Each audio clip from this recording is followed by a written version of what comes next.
ನಮಸ್ಕಾರ. 8ನೇ ತರಗತಿಯ ಸಮಾಜ ವಿಜ್ಞಾನ ವಿಷಯದ ಪಠ್ಯ ಪುಸ್ತಕದ ಪ್ರಶ್ನೋತ್ತರಗಳ ವಿಡಿಯೋಗೆ ನಿಮಗೆ ಸ್ವಾಗತ ಸುಸ್ವಾಗತ. ಈ ಒಂದು ವಿಡಿಯೋದಲ್ಲಿ ಅಧ್ಯಾಯ 2 ಭರತ ವರ್ಷ, ಭಾರತದ ಭೌಗೋಳಿಕ ಲಕ್ಷಣಗಳು ಮತ್ತು ಪ್ರಾಗೈತಿಹಾಸಿಕ ಕಾಲ, ಈ ಒಂದು ಅಧ್ಯಾಯಕ್ಕೆ ಸಂಬಂಧಿಸಿದಂತೆ ಅಭ್ಯಾಸ ಭಾಗದಲ್ಲಿ ಕೇಳಿರುವಂತಹ ಪ್ರಶ್ನೆಗಳನ್ನು ಉತ್ತರಿಸಿಕೊಂಡು ಬರೋಣ. ಪೂರ್ತಿಯಾಗಿರುವಂಥ ವಿಡಿಯೋನು ವೀಕ್ಷಿಸಿ ಹಾಗೂ ನಿಮಗೆ ಈ ವಿಡಿಯೋ ಇಷ್ಟ ಆದಲ್ಲಿ ಲೈಕ್ ಮಾಡಿ. 8ನೇ ತರಗತಿಯ ವಿದ್ಯಾರ್ಥಿಗಳ ಜೊತೆಗೆ ಶಿಕ್ಷಕರ ನೇಮಕಾತಿ ಮತ್ತು ಸ್ಪರ್ಧಾತ್ಮಕ ಪರೀಕ್ಷೆ ಸಿದ್ಧತೆ ನಡೆಸ್ತಾ ಇರುವಂಥ ಎಲ್ಲ ಸ್ನೇಹಿತ ಮಿತ್ರರಿಗೂ ಸಹ ಉಪಯೋಗಕಾರಿಯಾಗಿರುವಂಥ ಅಂಶಗಳನ್ನು ಒಳಗೊಂಡಿರುವಂಥದ್ದು ಈ ಒಂದು ಅಧ್ಯಾಯದಲ್ಲಿರುವಂಥದ್ದಾಗಿದೆ.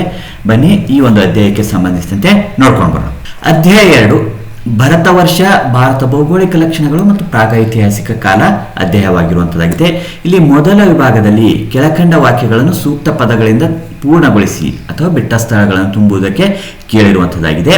ಮೊದಲನೇ ಪ್ರಶ್ನೆ, ಭಾರತವು ಒಂದು ಡ್ಯಾಶ್ ದ್ವೀಪವಾಗಿದೆ ಅಂತ ಹೇಳಿ ಕೇಳಿರುವಂಥದ್ದಾಗಿದೆ.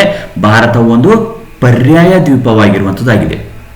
3 ಕಡೆಗೆ ನೀರಿರುವಂಥದ್ದು, ಒಂದು ಭಾಗದಲ್ಲಿ ಭೂಮಿ ಇರುವಂಥದ್ದು ಆಗಿದೆ. ಹಾಗಾಗಿ ಇದು ಒಂದು ಪರ್ಯಾಯ ದ್ವೀಪವಾಗಿರುವಂಥದ್ದು ಆಗಿದೆ. ಇನ್ನು ಎರಡನೇ ಪ್ರಶ್ನೆ, ಬೂದಿಯ ಕುರುಹುಗಳು ಡ್ಯಾಶ್ ಗವಿಗಳಲ್ಲಿ ದೊರೆತಿವೆ ಅಂತ ಹೇಳಿ ಕೇಳಿರುವಂಥದ್ದು. ಬೂದಿಯ ಕುರುಹುಗಳು ಕರ್ನೂಲ್ ಗವಿಗಳಲ್ಲಿ ದೊರೆತಿವೆ. ಇನ್ನು ಮೂರನೇ ಪ್ರಶ್ನೆ, ಮಧ್ಯಶಿಲಾಯುಗದ ಪರಿಕರಗಳನ್ನು ಡ್ಯಾಶ್ ಎಂದು ಕರೆಯುತ್ತಾರೆ ಅಂತ ಹೇಳಿ ಕೇಳಿರುವಂಥದ್ದು. ಮಧ್ಯಶಿಲಾಯುಗದ ಪರಿಕರಗಳನ್ನು ಸೂಕ್ಷ್ಮ ಶಿಲಾ ಪರಿಕರಗಳು ಎಂದು ಕರೆಯುತ್ತಾರೆ. ಇನ್ನು ಎರಡನೇ ವಿಭಾಗದಲ್ಲಿ ಸಂಕ್ಷಿಪ್ತವಾಗಿ ಉತ್ತರಿಸಿ ಅಂತ ಹೇಳಿ ಕೇಳಿರುವಂಥದ್ದು. ನಾಲ್ಕನೇ ಪ್ರಶ್ನೆ, ಭಾರತದ ಭೂ ಮೇಲ್ಮೈ ರಚನೆಯನ್ನು ಸ್ಥೂಲವಾಗಿ ತಿಳಿಸಿ ಅಂತ ಹೇಳಿ ಕೇಳಿರುವಂಥದ್ದು. ಯಾವ ರೀತಿಯಾಗಿದೆ ಅನ್ನೋದನ್ನ ತಿಳಿಸಬೇಕಾಗಿರುವಂಥದ್ದು. ಭಾರತ ಭೂ ರಚನೆಯು ಉತ್ತರದಲ್ಲಿ ಹಿಮಾಲಯದ ಪರ್ವತ ಶ್ರೇಣಿಗಳನ್ನು, ಸಮತಟ್ಟಾದ ಸಿಂಧು ಗಂಗಾ ಬಯಲು ಪ್ರದೇಶವನ್ನು, ದಕ್ಷಿಣದ ದಕ್ಕನ್ ಪ್ರಸ್ಥಭೂಮಿಯನ್ನು, ಕರಾವಳಿ ತೀರ ಪ್ರದೇಶವನ್ನು ಹೊಂದಿರುವಂಥದ್ದು ಆಗಿದೆ. 5ನೇ ಪ್ರಶ್ನೆ, ಭಾರತದ ಮೇಲೆ ದಾಳಿಗಳು ಯಾವ ಕಣಿವೆಗಳ ಮೂಲಕ ಸಂಭವಿಸಿವೆ ಅಂತ ಹೇಳಿ ಕೇಳಿರುವಂಥದ್ದು. ಭಾರತದ ಮೇಲೆ ದಾಳಿಗಳು ಬೋಲಾನ್ ಮತ್ತು ಖೈಬರ್ ಕಣಿವೆಗಳ ಮೂಲಕ ಸಂಭವಿಸಿರುವಂಥದ್ದು ಆಗಿದೆ. ಇನ್ನು 6ನೇ ಪ್ರಶ್ನೆ, ಪ್ರಾಗೈತಿಹಾಸಿಕ ಕಾಲ ಎಂದರೇನು? ಮಾನವನು ಲೇಖನ ಕಲೆಯನ್ನು ಕಂಡುಹಿಡಿಯುವುದಕ್ಕೆ ಮೊದಲಿನ ಕಾಲವನ್ನು ಪ್ರಾಗೈತಿಹಾಸಿಕ ಕಾಲವೆನ್ನುತ್ತೇವೆ. ಲೇಖನ ಬರವಣಿಗೆಗೆ ಸಂಬಂಧಿಸಿದಂತೆ ಯಾವುದೇ ಅಂಶಗಳು ಕಂಡುಹಿಡಿಯುವುದಕ್ಕಿಂತ ಮುಂಚಿನ ಕಾಲವನ್ನು ಪ್ರಾಗೈತಿಹಾಸಿಕ ಕಾಲ ಅಂತೇಳಿ ಕರೆದಿರುವಂಥದ್ದಾಗಿದೆ. ಇನ್ನು 7ನೇ ಪ್ರಶ್ನೆ, ಪಶುಸಂಗೋಪನೆ ಮತ್ತು ಹೈನುಗಾರಿಕೆಯು ಹೇಗೆ ಪ್ರಾರಂಭವಾಯಿತು ಅಂತ ಹೇಳಿ ಕೇಳಿರುವಂಥದ್ದು. ಸುಮಾರು 12,000 ವರ್ಷಗಳ ಹಿಂದೆ ಜಗತ್ತಿನ ಪರಿಸರದಲ್ಲಿ ಬದಲಾವಣೆಯು ಉಂಟಾಯಿತು.